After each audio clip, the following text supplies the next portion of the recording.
সাহেবের মুখ থেকে কিছু শুনতে পারবো এবং আইন হাতে নেওয়া যাবে না। মোদি সাহেব বলুক আমরা শুনবো। নবীর অপমান, বিশ্ব নবীর অপমান শুদ্ধ করতে হবে।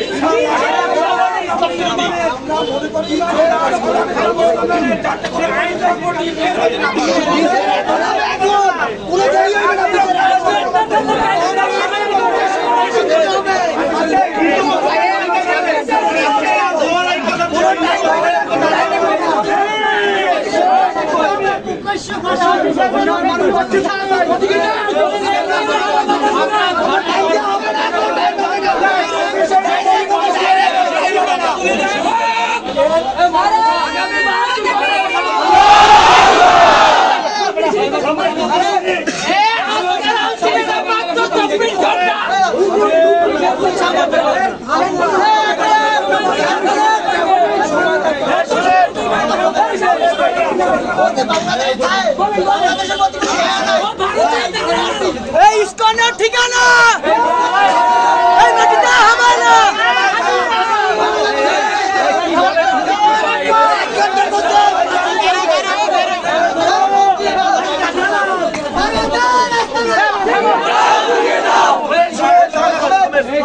আমাদের বাংলাদেশে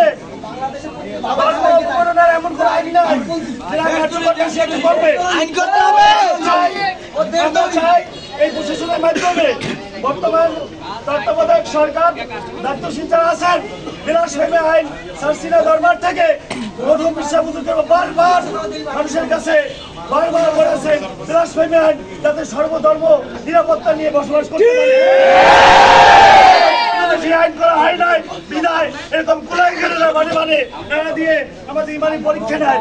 আমরা ইমানি পরীক্ষা হারবো না জিতবো।